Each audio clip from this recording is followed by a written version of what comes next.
दारू पिऊन कुटुंबियांना त्रास देणाऱ्या मुलाचा अखेर बापानं कायमचा काटा काढला।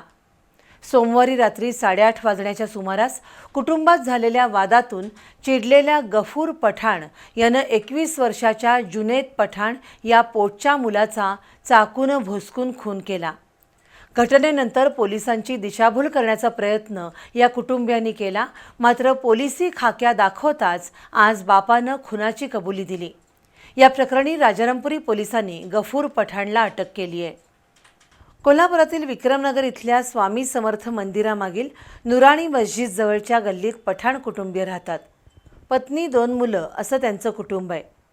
कुटुंब प्रमुख गफूर पठाण याचा चिकन विक्रीचा व्यवसाय आहे, तर थोरला 21 वर्षाचा जुनेद गफूर पठाण हा भंगार विक्रेत्याच्या दुकानात काम करतो। त्याला दारूचं व्यसन आहे। सोमवारी शिवजयंती उत्सवानिमित्त मिरवणुकीचं आयोजन केलं होतं। विक्रमनगरातील मंडळाची मिरवणूक सुरू असताना जुनेद पठाण हा दारूच्या नशेत या मिरवणुकीत नाचत होता। त्याच्या वडिलांना याबाबत माहिती मिळताच गफूर पठाणनं मुलाला मिरवणुकीतून ओढत घरी आणलं। दारू पिण्याच्या कारणावरून त्यांच्यात वाद झाला। त्या वादातून गफूर पठाणनं मुलाला मारलं। त्यानंही बापाला कानशिलात मारल्यानंतर रागाच्या भरात गफूर पठाणनं घरातील चाकूनं मुलगा जुनेदवर हल्ला केला। उजव्या बाजूला किडनीजवळ चाकूनं भोसकल्यानं मुलगा जुनेद गंभीर जखमी झाला। ही घटना रात्री 8:30 वाजण्याच्या सुमारास विक्रमनगर इथल्या राहत्या घरात घडली।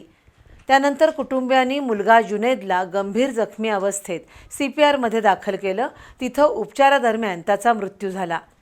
जुनेदच्या पोटात पत्रा घुसल्यानं मृत्यू झाल्याची खोटी माहिती कुटुंबियांनी CPR पोलीस चौकीत दिली। त्याप्रमाणे राजारामपुरी पोलिसांना रात्री 11:30 वाजता वर्दी मिळाली। पोलिसांनी जबाब घेतले, मात्र मृत्यू संशयास्पद वाटत असल्यानं वैद्यकीय अधिकाऱ्यांनी शवविच्छेदनाचा निर्णय घेतला। पोलीस नाईक शाहू तळेकर, अमोल पाटील, विशाल शिरगावकर यांनी खुनाचा संशयावरून आज सकाळी गफूर पठाणला ताब्यात घेतलं। त्याच्याकडे सविस्तर चौकशीदरम्यान त्यानं पत्रा लागून मुलग्याचा मृत्यू झाल्याचं सांगितलं, मात्र पोलिसी खाक्या दाखवताच त्यानं आपणच चाकूनं भोसकून मुलाचा खून केल्याची कबुली दिली।